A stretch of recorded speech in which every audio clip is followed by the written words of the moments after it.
آپ دیکھ رہے ہیں سیرت النبی انٹرنیشنل فورم، قسط نمبر 81، بعثت نبوی صلی اللہ علیہ وآلہ وسلم سے قبل ترقی یافتہ ممالک کی گمراہیوں کا لرزہ خیز تذکرہ۔ جزیرہ عرب کی تقسیم۔ علماء جغرافیہ نے جزیرہ عرب کو 5 حصوں میں تقسیم کیا ہے۔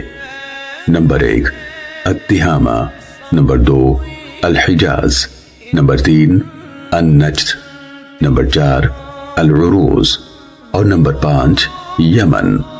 پھر ہر حصے کی ذیلی تقسیمیں بھی کی گئی ہیں۔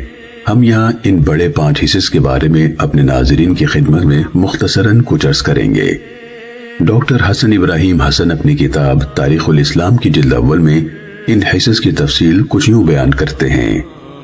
التہامہ، یہ وہ نشیبی علاقہ ہے جو بحر احمر کے ساحل کے ساتھ ساتھ ینبو سے نجران یعنی یمن تک چلا گیا ہے۔ اس کی وجہ تسمیہ یہ ہے کہ التہم جو اس کا مادہ اشتقاق ہے، اس کا معنی ہے گرمی کی انتہائی شدت اور ہوا کا رک جانا۔ اس علاقے میں گرمی ناقابل برداشت حد تک شدید پڑتی ہے اور ہوا رکی رہتی ہے، جس سے اس کی شدت میں کئی گنا اضافہ ہو جاتا ہے، اس لیے اس کو تہامہ کہتے ہیں۔ اس علاقے کا دوسرا نام الغور ہے، کیونکہ نجد کے مقابلے میں یہ علاقہ نشیب میں واقع ہے، اس لیے اس نام سے موسوم کیا جاتا ہے۔ الحجاز، یہ علاقہ یمن کے شمال اور تہامہ کے مشرق میں واقع ہے۔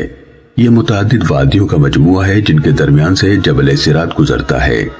یہ سلسلہ کوہ شام سے شروع ہوتا ہے اور یمن میں نجران تک چلا جاتا ہے۔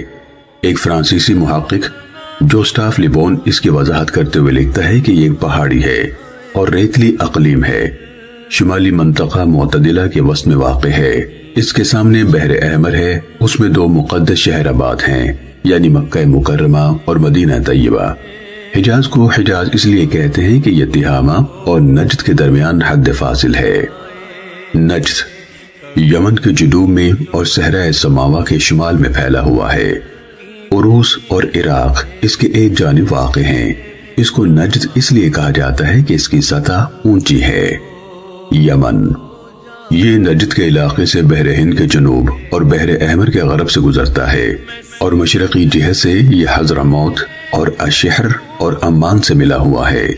یمن اور حضرموت کے میدانوں میں کئی داخلی لڑائیاں بھی لڑی گئیں اور بیرونی حملہ آوروں سے بھی مارکہ آرائی ہوتی رہی ہے۔ انہی داخلی جنگوں اور اندرونی فتنہ فساد کے باعث خاندان تبہ تباہ و برباد ہوا، جس کے بادشاہوں نے معارب، عمدان اور زفار کے محلات تعمیر کیے اور اس زمانے میں معارب کے مقام پر ایک سد یعنی ڈیم تیار کیا جو موجودہ دور میں مصر کے اسوان کے ڈیم سے مماثلت رکھتا ہے۔ العروض، یہ علاقہ یمامہ، عمان اور بحرین پر مشتمل ہے۔ اس کی وجہ تسمیہ یہ ہے کہ یہ یمن، نجد اور عراق کے درمیان حد فاصل ہے۔ عمان اور بحرین پہلے جزیرہ عرب سے علیحدہ تھے اور اس کی 2 وجہ تھیں، ایک طبعی اور دوسری سیاسی۔ طبعی وجہ تو یہ تھی کہ ان کے درمیان اور جزیرہ عرب کے درمیان لق و دق صحرا، جنگل اور خشک ریگستان حائل تھے۔ سیاسی وجہ یہ تھی کہ عمان اور بحرین حکومت ایران جو ایک غیر عرب مملکت تھی اس کے زیر نگی تھے۔ سیرت النبی صلی اللہ علیہ وآلہ وسلم کی یہ قسط دیکھنے کا شکریہ۔ اسے دوسروں تک پہنچا کر صدقہ جاریہ کا حصہ بنیے۔ کسی بھی قسم کی غلطی کے لیے اپنے رب کے حضور معافی کے طلبگار ہیں، اپنی اصلاح کے لیے شکر گزار ہوں گے اور آپ کی دعاؤں کے طلبگار ہیں۔ جزاکم اللہ خیرا کثیرا۔